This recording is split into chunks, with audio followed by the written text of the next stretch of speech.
Hey heroes, and welcome to another amazing episode of History of the Marvel Universe. This channel is sponsored in part by Patreon supporters. If you would like to contribute and vote in monthly polls that help decide what topics get covered on the channel, then you can sign up for an amount of your choosing over at patreon.com/MaryMarvelite. Today we are looking at the hero known as Darkhawk. But there is something that we need to address first, namely that major aspects of his origin story as presented in the original 90s comic series have effectively been retconned out of existence. For the purposes of this video, we're going to cover both the classic and modern versions of the story while ensuring that we properly label what is and isn't still a part of modern continuity. With that canonicity caveat out of the way, let's begin with Section 1, the part that's still canon. In many ways, the story begins with a teenager named Christopher Powell.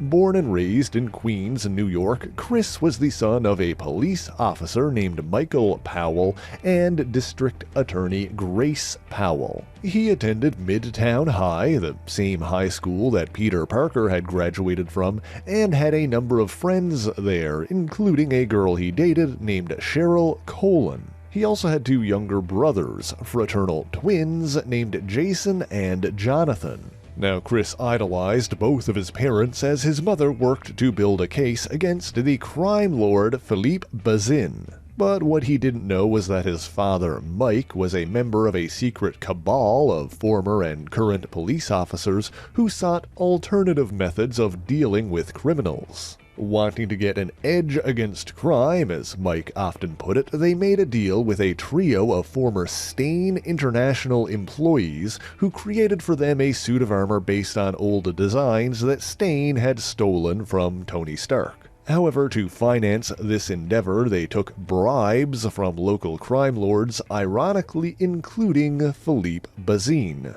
Dubbing this suit the Savage Steel Armor, the Cabal members agreed to take turns wearing it, but Mike Powell began to have second thoughts when he realized that his co-conspirators intended on using it to outright murder criminals. He intended on exposing this conspiracy, but not wanting to put his family in danger, he was forced to play along a while longer as he awaited an opportunity to disappear. The situation came to a head one night when Chris was left at home to look after his little brothers while both of their parents were out. When two of his friends dropped by, Chris thought it was okay to leave the twins alone for a bit, but when he returned, he found that Jason and Jonathan were both missing. However, Chris knew that the boys wanted to visit the closed-down amusement park Wonderland before it was demolished. He went there to look for them, and a homeless man known as Saint Johnny told him they went into the fun house, which he referred to as the Hawk's Place.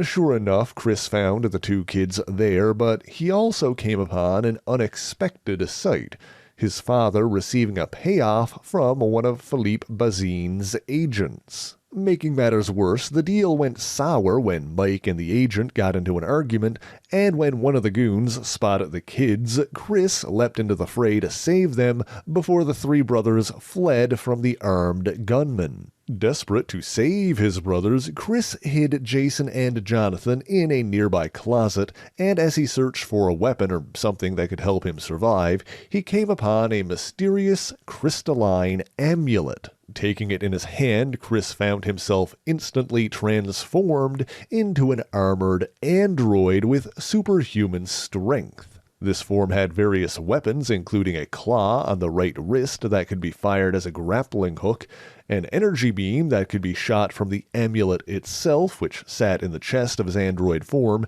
and retractable wings that allowed him to glide on the wind. With this newfound power, Chris was able to subdue his armed attackers, although one of the men inadvertently electrocuted himself to death while trying to strike Chris with a power line. After that, Chris found that he was able to return to normal once again by concentrating on the amulet, which remained separate from his human body. He found his father soon thereafter, but Mike felt that he was unable to explain the situation and asked Chris to look after the family before running off and going into hiding. Chris brought his brothers home, and the next day he returned to the park in the hopes of finding some clue to where the amulet had come from, only to find that the fun house had already been demolished. Wanting to live up to the ideals that his parents had instilled in him and finally possessing the kind of edge against crime that his father had wanted, Chris Powell decided to use his newfound abilities to become a superhero,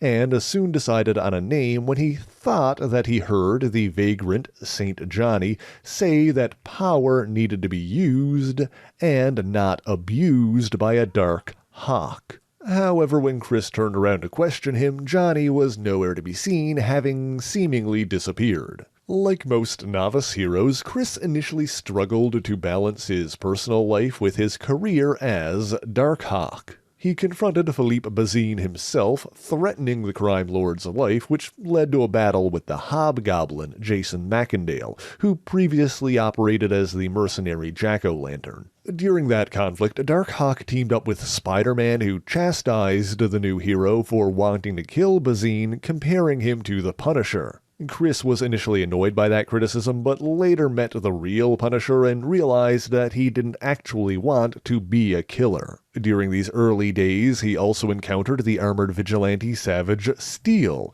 and later learned of his father's involvement with the police cabal behind the suit. In his first battle with Savage Steel, the armored opponent actually knocked off Darkhawk's helmet and was distracted by what was underneath, allowing Chris to fight back. After that initial conflict, Chris attempted to examine what was under the Darkhawk helmet himself, but was horrified by what he saw. He kept looking for answers and tracked down St. Johnny again, but everything he said was fairly cryptic, and he seemingly referred to a previous Darkhawk, claiming that the face under the mask is one they all deserved. Johnny seemingly disappeared after that strange conversation, but this is actually something that makes more sense when you consider the retcon that we're going to talk about later, so we'll put a pin in that for now. While continuing to search for a clue as to what he actually was, he thought he found a lead when he encountered a man called Portal who wore similar armor.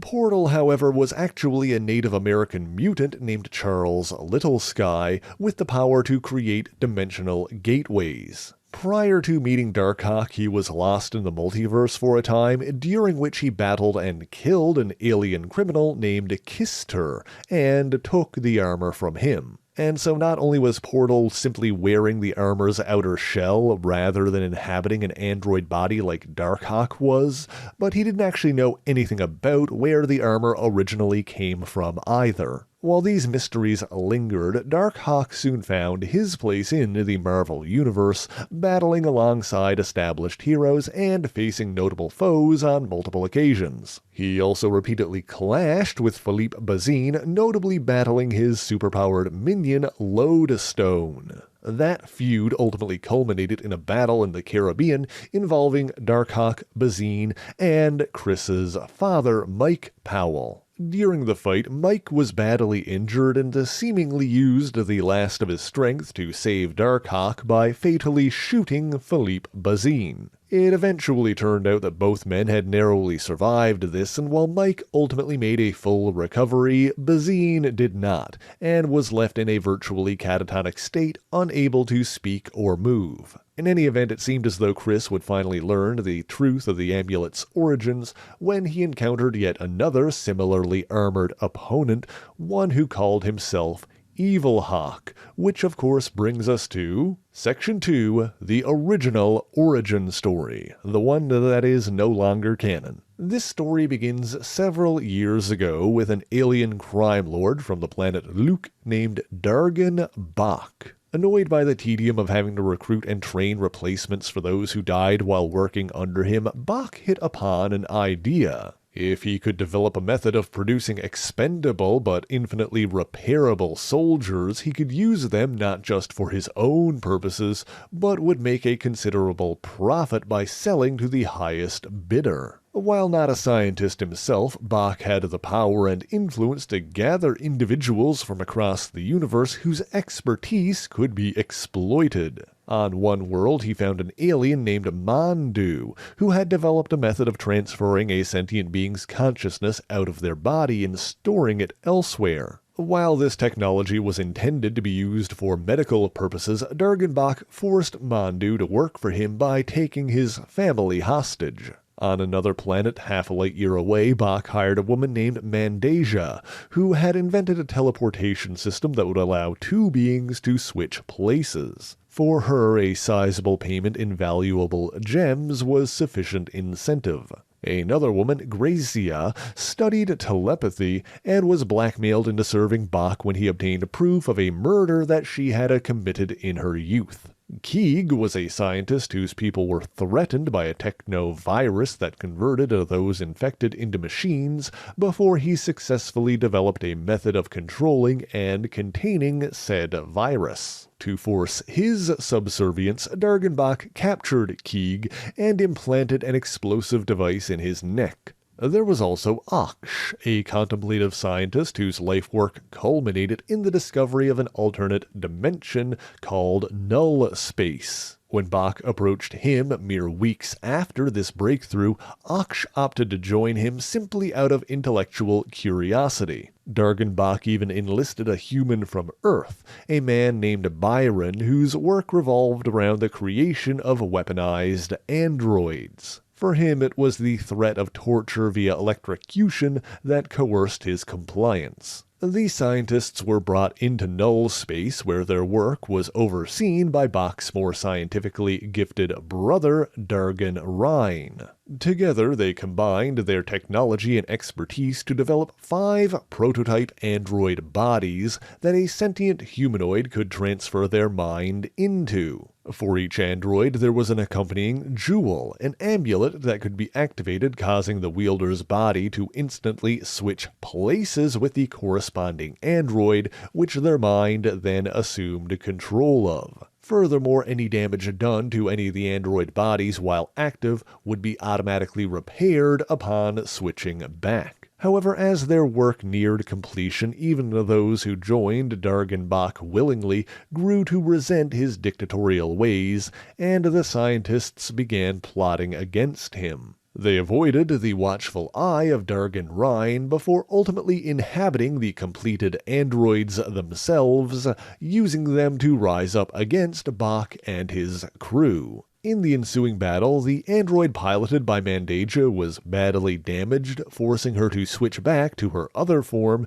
so the mechanical body could repair itself. As a side note, there's actually an error here because the text says that it's Mandasia, which is what's reported in official handbooks, so we're kind of going with that here, but the artwork looks more like Grazia. In either case, the important thing is that Darkhawk executed the scientist before they could switch back and claimed their amulet for himself. Bach quickly inhabited the now repaired android body, but had little control over his new form and inadvertently triggered a massive explosion that critically damaged the entire ship. As a result, his original body was instantly incinerated, along with most of his men on the ship. Permanently trapped in his new mechanical form, Bach fled to his smaller personal craft and escaped from null space. Meanwhile, Aksh's android body was also damaged in the blast, forcing him to switch back. However, his physical body was killed while the transfer was still taking place,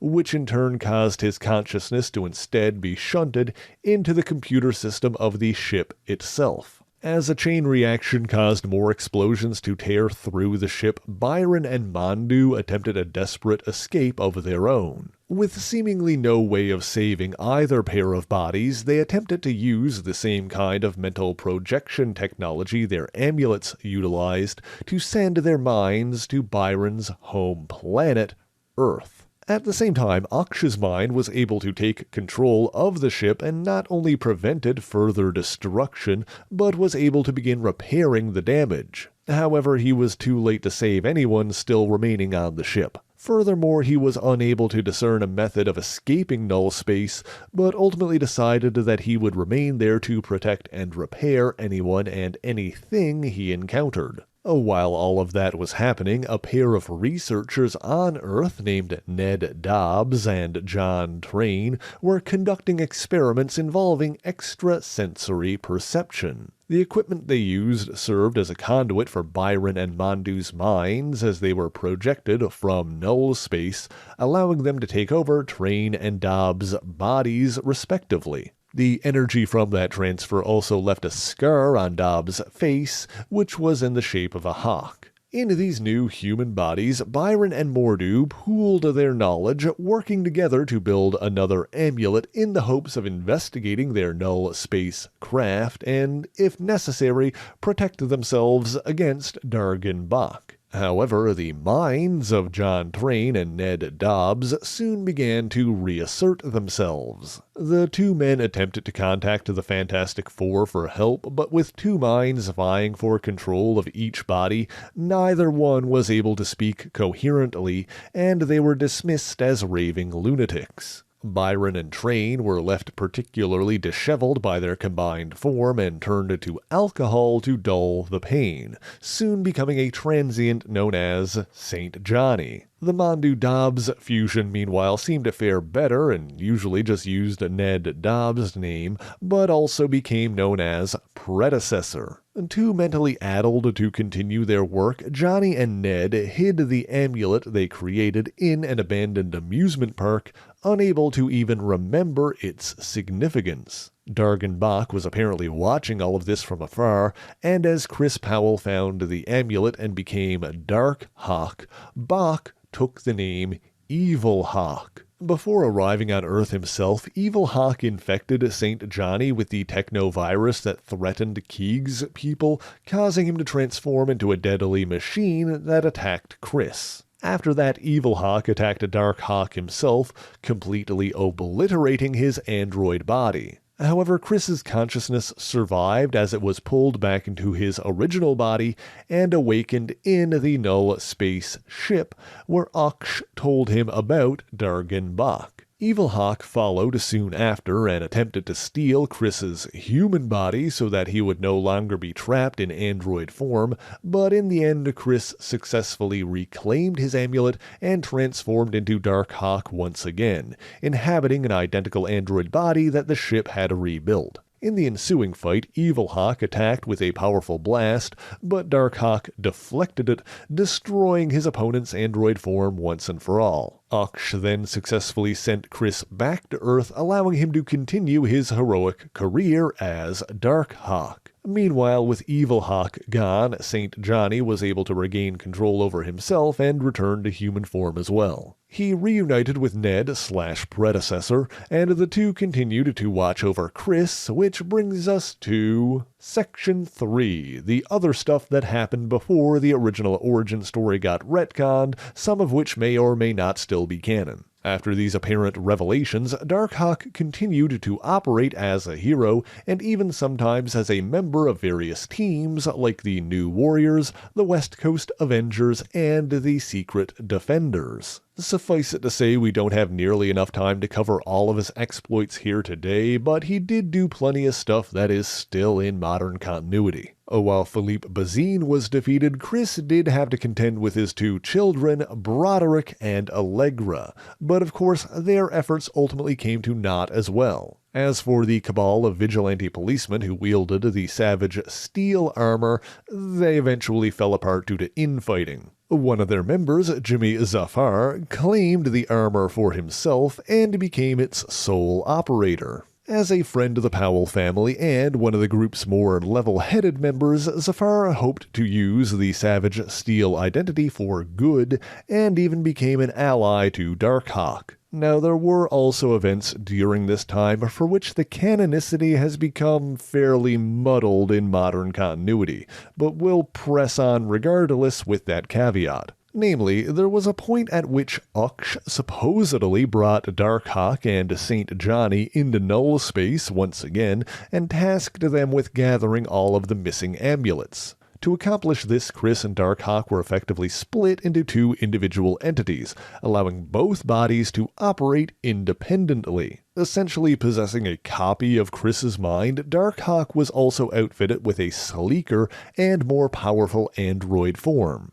Meanwhile, predecessor, Ned Dobbs, found Chris and warned him that Oksh was the real danger, and that his separation from Darkhawk would eventually prove fatal for them both. As it turns out, Oksh actually wanted to destroy all of the amulets, including Darkhawk's, which would also result in the hero's death. Chris and Ned returned to the null space ship in an attempt to stop Oksh, while at the same time Evilhawk's consciousness, which had apparently survived and also returned to null space, successfully inhabited a restored android body. At the end of this somewhat complicated conflict, Darkhawk succeeded in defeating Evilhawk once again and purged Oksh's consciousness from the null space ship using the power of the collected amulets. In the midst of this, Saint Johnny also perished, his human body unable to handle the strain of Evilhawk's technovirus. Finally, Darkhawk destroyed all of the amulets, except his own,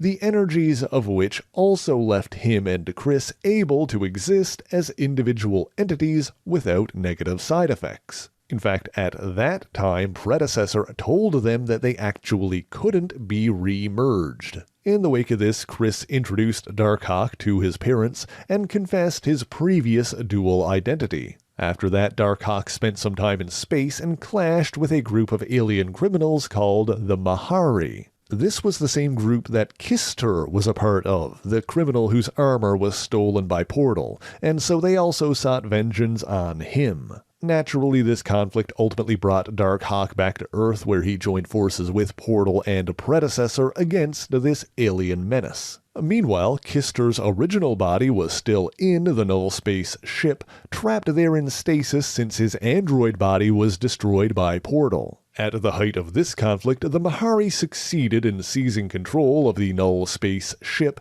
and used the technology within to resurrect Kister, transferring his mind into a massive new armored form called Overhawk. They also successfully brought the ship to Earth and planned to use it to wipe out all life on the planet by spreading a deadly radiation. This, however, would prove to be Overhawk's undoing, as he was inadvertently struck by one of the ship's cannons while unsuccessfully trying to force Darkhawk into the blast. In the end, a dying and repentant Mahari found himself unwilling to allow the genocide of countless innocents and told Darkhawk how to stop the radiation. Needing someone he could rely on to help him do this, Darkhawk recruited Chris Powell to his side, and the radiation within the ship had the peculiar effect of merging the two once again. Predecessor then took control of the ship and brought it back into null space. That marked the end of Darkhawk's original adventures, but he continued to pop up in the Marvel Universe occasionally after that,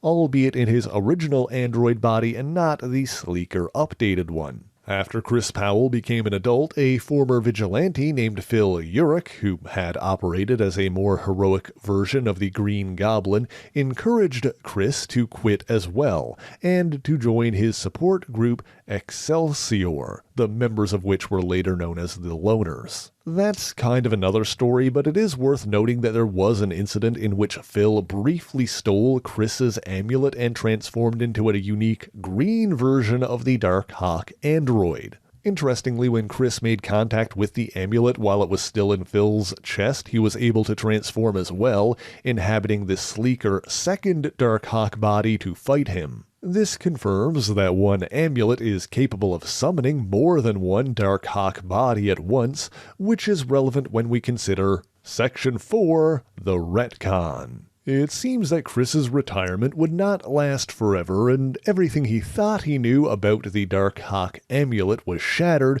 when he encountered another being in similar armor, Talon. Not only did he possess another amulet while Darkhawk believed that his was the only one left, but Talon explained that both of them belonged to a group called the Fraternity of Raptors, who served as the architects of universal fate. The biggest revelation, however, the big retcon that turned everything on its head, is this. Darkhawk never actually existed. The whole story of him assembling a group of scientists and creating the Darkhawk androids was a complete fabrication. You see, when Chris first picked up the amulet, it connected him to something called the data song, a flow of information so vast and complex that his mind was unable to comprehend it. The whole Darkhawk story was basically the product of his own imagination, as his mind came up with something that it could actually comprehend as an explanation.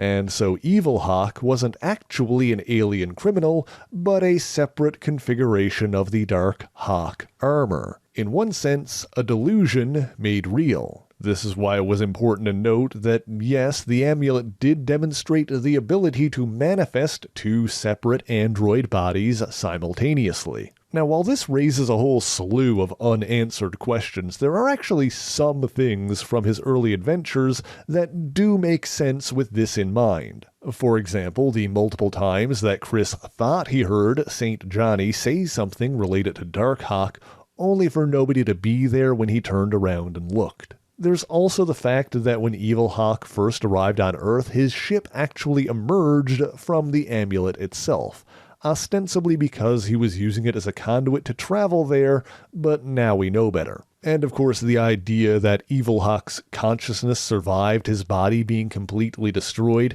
makes more sense if he's simply a manifestation of Chris's mind. Of course, that also means that Mondu and Byron never existed, which basically erases St. Johnny and predecessors' backstory from continuity, leaving them both completely unexplained. Although perhaps the biggest question is, if Darkhawk never existed, where did the Darkhawk amulet really come from? Section 5, where the amulets really came from. In the early days of the seventh cosmos, as the universe's first primordial galaxies slowly formed, the enormous armored space gods, known as Celestials, who predated the universe itself, were already seeding life and manipulating its development on various worlds. This resulted in the emergence of numerous intelligent humanoid races throughout the galaxy, many of which achieved an extraordinarily high level of civilization, but ultimately died out nonetheless. For each of these ancient extinct races, however, there was a single survivor, who was able to achieve virtual immortality through a combination of two factors. First off, each one drew upon the remaining life force of their own people, creating a pooled energy source that was shared between them called the Power Primordial.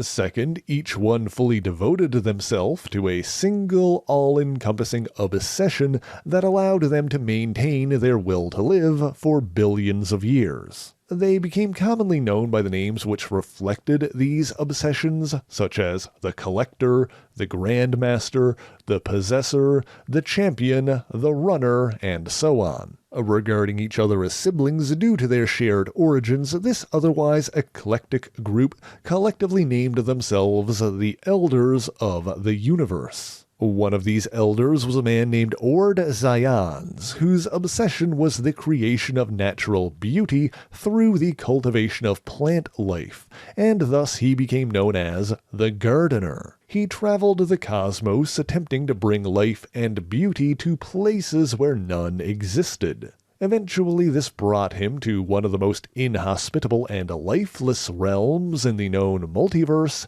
the Dark Force dimension. Nearly devoid of light and life, the Dark Force dimension is named for the black energy which permeates it, and has served as the power source for numerous superhumans over the years. Out of curiosity, the Gardener attempted to plant a seed in a region of the Dark Force dimension now known as Null Space, and while he soon forgot about this amidst other pursuits, against all odds, a tree began to grow. Roughly 1,000 years later, this Tree of Shadows was discovered by both the Shi'ar and the Skrulls, who clashed over control of this peculiar creation. We've already talked in depth about both of those species before, so check the links in the description for more details there. The important thing for today is that the Shi'ar are an avian race descended from birds, and this conflict happened during a time in their history at which they still possessed feathered wings, a trait that has become increasingly rare among modern Shi'ar for reasons that we've discussed elsewhere. At the height of this conflict, it was a Shi'ar warrior who reached the Tree of Shadows first and claimed one of the crystalline seeds hanging from one of its many branches. As a result, this warrior was physically transformed into a new type of being called a raptor. A powerful killing machine, the raptor slaughtered the Skrulls, claiming the Tree of Shadows for the Shi'ar. Furthermore, it was able to copy the Skrulls' shape-shifting abilities, allowing it to evolve even further. This, it seems, was the beginnings of the secret society known as the Fraternity of Raptors, who went on to serve the Shi'ar Empire as spies and saboteurs. Now, the details of the fraternity's history after this are vague at best, but at some point the Raptors were forged into armored mechanoid forms,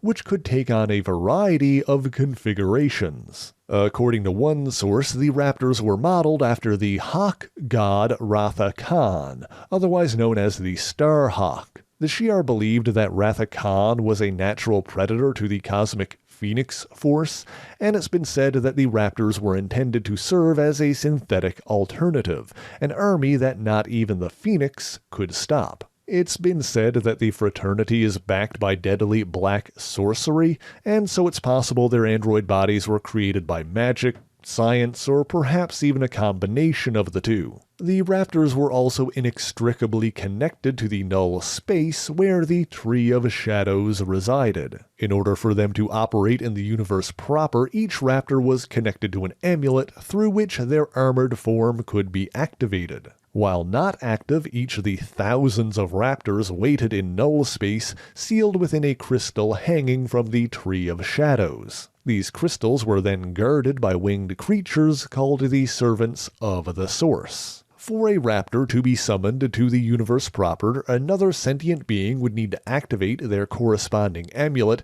taking their place in null space for as long as they were active.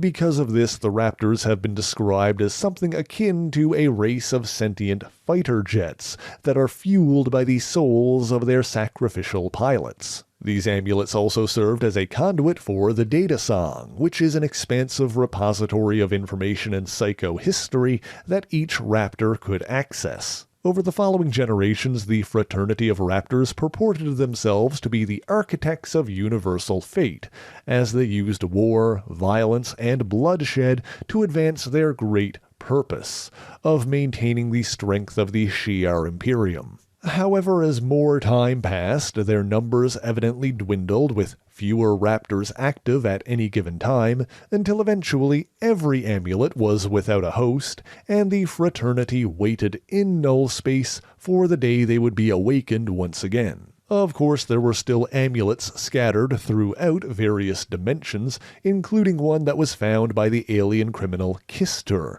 whose outer layer of armor was ultimately stolen by Portal. And of course, there was the one on Earth that was found by Chris Powell, transforming him into Darkhawk. The raptor whose body that Chris inhabited was named Razor, but because humanity was a young race compared to the Shi'ar and the Skrulls, the raptor amulets were never designed to work for them. As a result, Chris was unable to comprehend the Data Song, leading to the confusion and delusions we mentioned earlier. However, the flip side to that is that Chris was able to take full control over Razor's body, as it seems that human genetics allowed them greater control over the raptors than any other intelligent species. Now, one interesting thing to note from this updated origin is that prior to the big retcon, Darkhawk's chest beam was sometimes referred to as a Dark Force blast, despite having no known connection to the Dark Force dimension at the time. However, we now know that null space is located somewhere within the Dark Force dimension,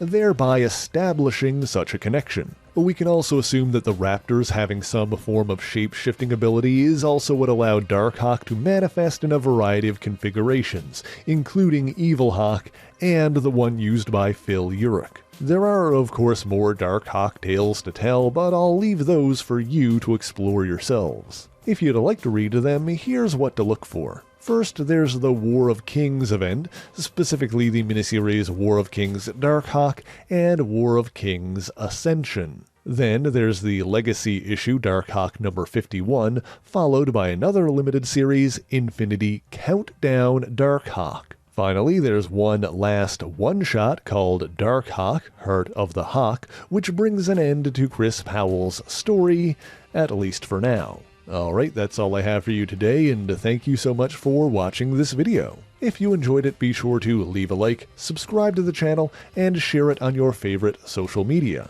As always, the issues referenced in this video are listed in the description below if you would like to read them for yourself, as well as links to other places you can find me. Let me give a special shout out to all of my Patreon and Ko-fi supporters, Twitch subscribers, and YouTube members who help make the channel possible. By signing up for any ongoing amount on any of these platforms, you'll get your name in these special thanks here, but Patreon is the one that helps determine what topics get covered on the channel via monthly polls. That being said, if there's anything in particular that you want me to talk about, be sure to let me know in the comments, but that is indeed all I have for you today. And so until next time, true believers, Excelsior!